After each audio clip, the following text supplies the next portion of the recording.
Streets of Birmingham typically explores the city's roadside history. However, in this special series, Bevan from ELO and Tong, bassist of Sad Cafe, will be twisting the theme in order to trace the old venues and band hangouts from back in the day. That's what you used to do in the daytime. When you used just to go into these. Go into music. You'd spend all day basically. You never buy anything. Just trying out different things. It wasn't a big deal about playing right because you did. That's all you did. There was no miming, and there was no. You didn't get any help. No. You just had to play. With stories of famous musicians, great gigs they played, and how those old venues look today, join Bev and Des as they take on the Streets of Birmingham music.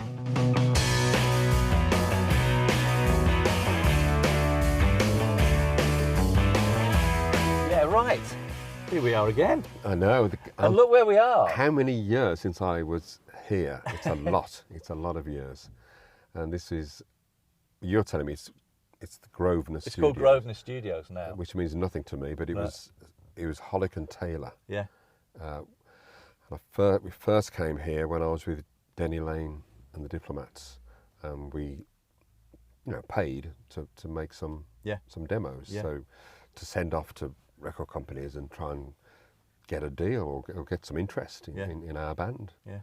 And spent a lot of time here. And then I did the same thing with the Move in '60 when we first formed, early '66.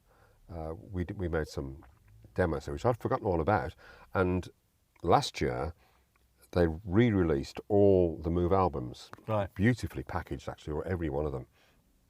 And on each one, I think there's only 5 altogether.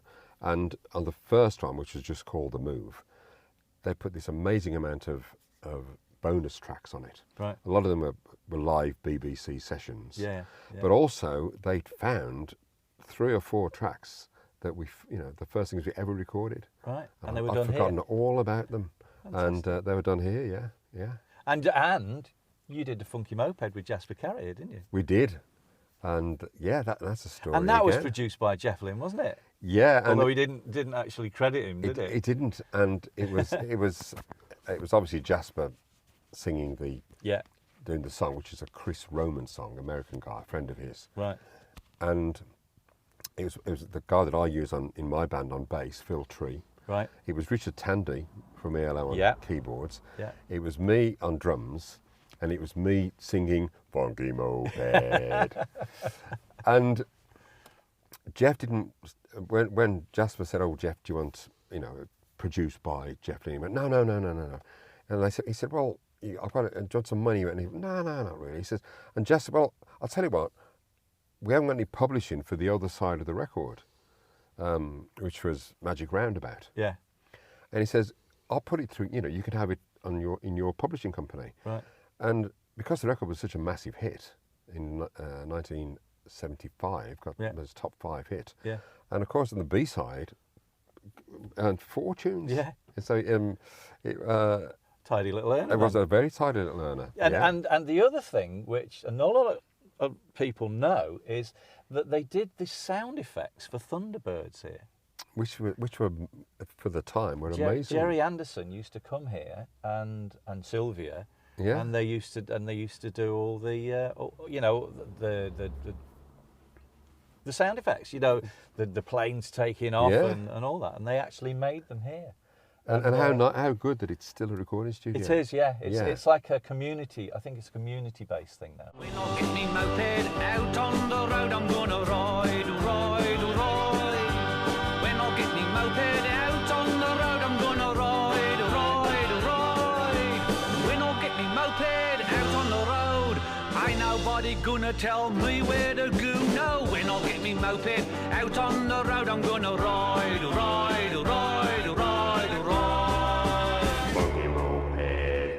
I want to try and find a great old watering hole for musos that I think just about everybody at some point or other has been in, called the Elbow Room. Oh, yeah. And I'm sure it's... I've got a good story about the Elbow Room. I think we all have. The Barnes Arms, now Yeah. that's famous for Laurel and Hardy used to drink in there when they were at the Aston Hippodrome, which was just across there. And there on the left, where it says what a beautiful International pub. Centre for Prayer, There, look, there's the drum. That's the drum. elbow room. Where it says International Centre for Yeah. Prayer, that was the elbow room. Yeah.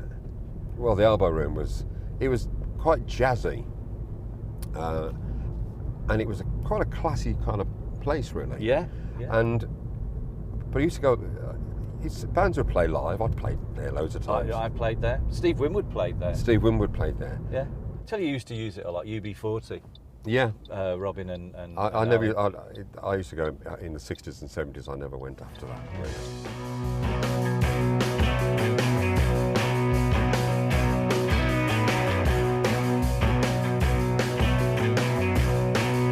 We're going to head over to Aston,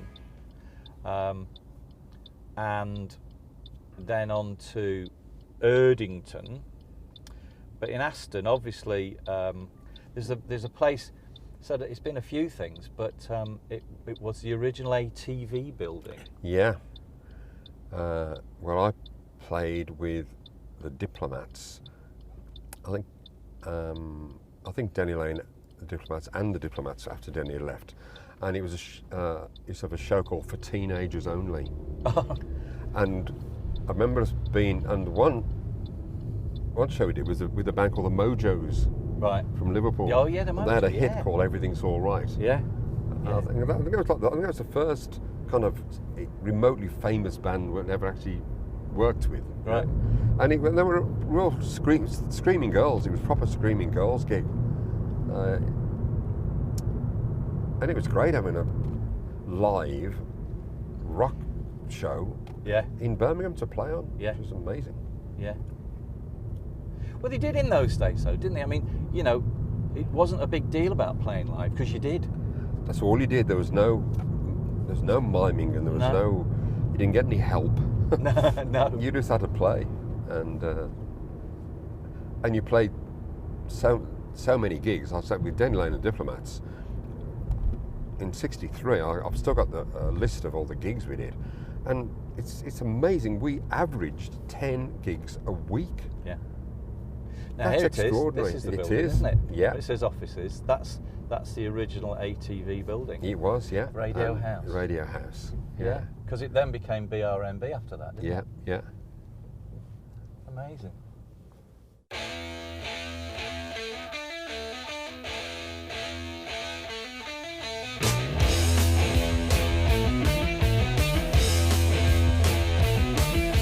We're going to go down the Litchfield Road now, but I think because I don't know where it is, but I think if we'd have done a left there and meandered around, and I know we've actually found it, is where Ozzy used to live. Yes. Just over there, wasn't it? This is not my side of town, because I was brought up in South Birmingham. So North Birmingham, it was 3 buses to get here. Oh, right. And but what was remarkable was that Black Sabbath, arguably the biggest band ever to come out of this area, Yeah. were literally all from an incredibly small area. They could walk to each other's houses. Really? They were they're all from Aston. Oh, I mean, I like a didn't lot know of, that. like, you know, say the Move, for instance. You know, I was from Spark Hill, and Carl Wayne was over to the east, and Ace Kefford was up in Sutton Coldfield. But so we were well stretched out, and most bands they're from the same city, but they're from different areas of it. Yeah. Black Sabbath were all from Aston, and It's amazing. yeah, and they all went to the same school. Yeah. After the break.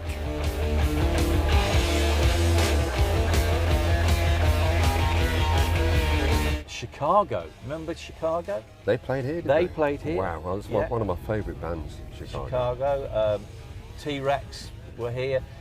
Pink Floyd recorded Ummagumma, one side of Ummagumma, live in this room, which is now above a Polish supermarket, would you believe? And I'm not actually sure whether they realise what they've got up there.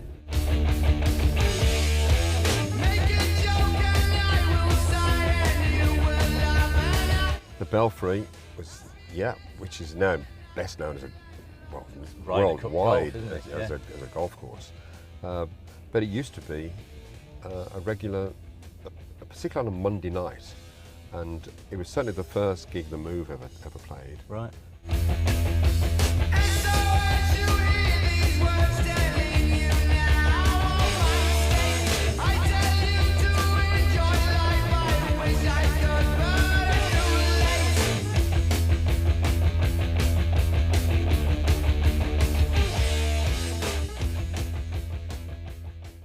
We've already said goodbye.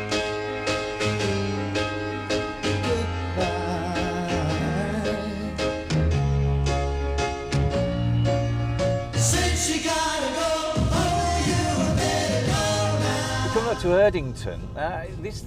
This little place used to be great for gigs.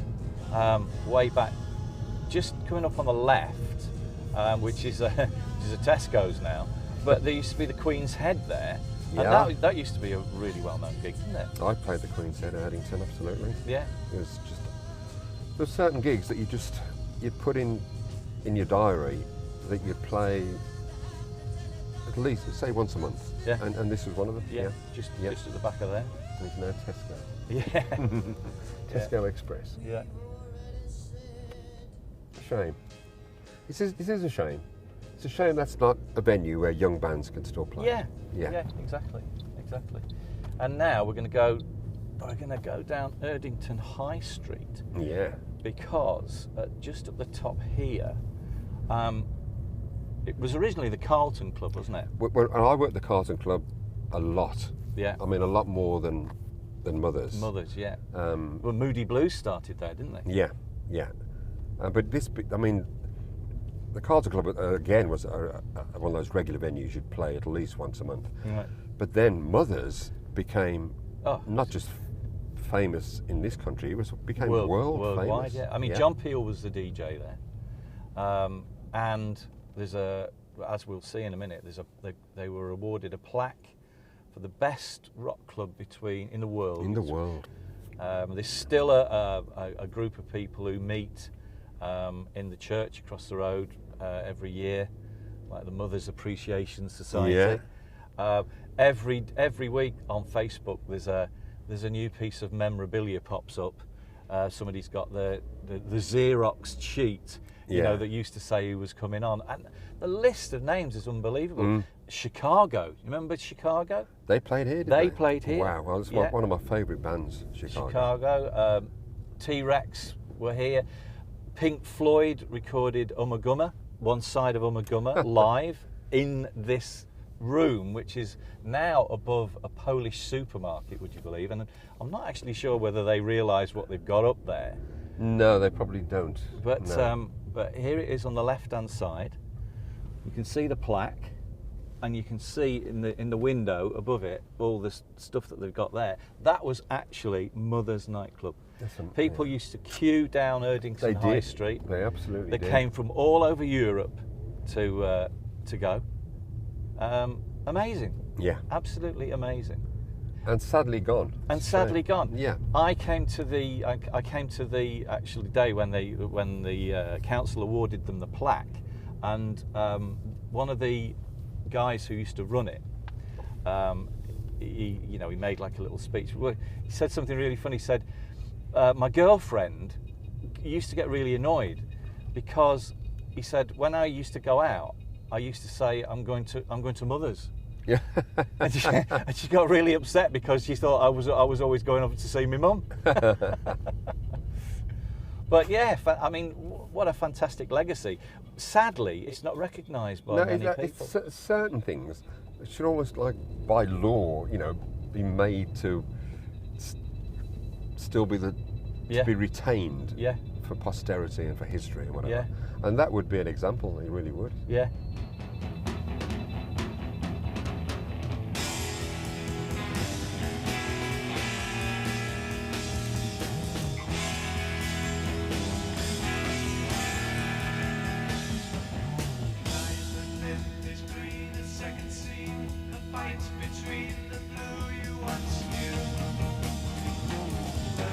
Down the sound resounds around the icy waters going to head to another of your well-known gigs, Tyburn House. Again, it was one of those that, you know, whoever led the band, we didn't used to have a manager.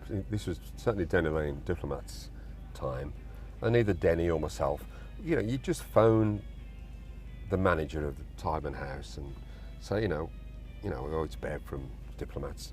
You know, what dates can we do next month? And sometimes they'd book you for like every week. Yeah.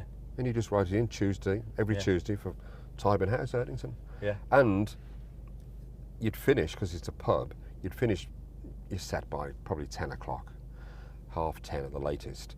And that would give you time to go into Birmingham and play somewhere like the Moat House. Yeah. Which, the Moat House was the first nightclub in Birmingham. And it was the top of Bradford Street by the markets. And it was always jammed.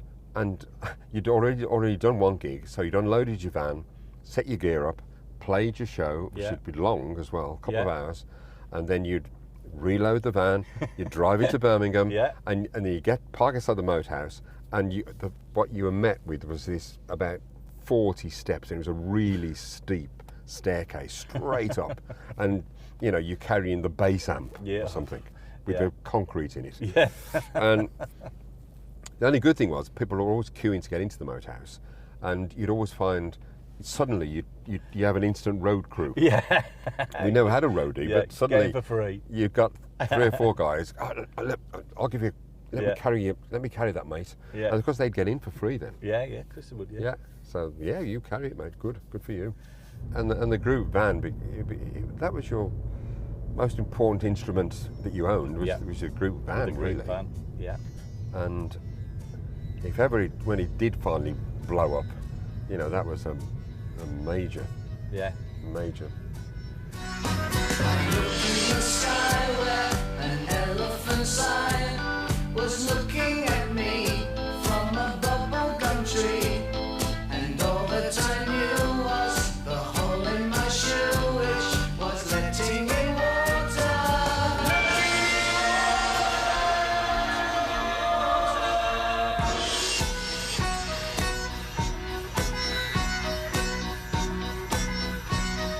Here we are, the Tyburn House. Again, when would I last have been here? About 1965 with Carl Wayne and the Vikings, probably. Right. Yeah, and it hasn't altered. No, I think it's probably changed inside, but but certainly the outside hasn't changed. It's got a handsome-looking pub, actually. Yeah, it is. Yeah. And and a regular venue as well. Totally regular venue, and it was great that people were just. But they needed you as much as you needed them. Of course they did, yeah. Because they had live music 7 nights a week. Yeah. And sometimes they'd do a Saturday afternoon or a Sunday afternoon. Yeah. But they needed bands, they needed live bands, and we needed the venues. Yeah. And it worked beautifully. Yeah.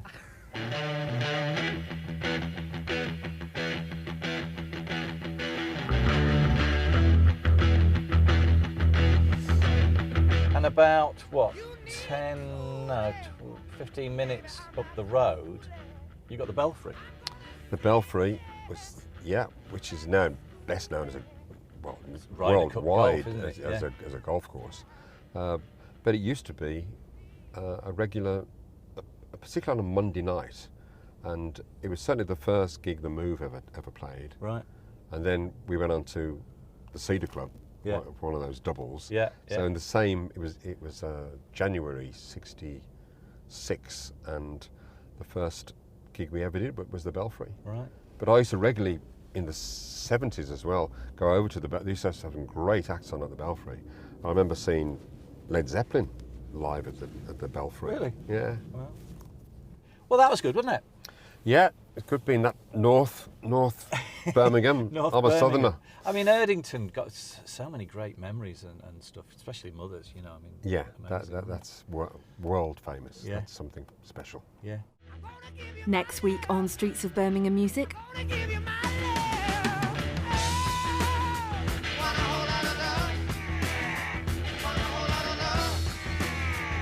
and I'm packing my drums away, and Paul McCartney comes up to me, and he said, "Hey mate, that was great, that that drum solo, like 5/4 time." He said, "Hey, our drummer could never do that." Oh, I lived on that for years. Yeah. Gonna give you my love. I'm gonna give you my love. Oh, a lot of love.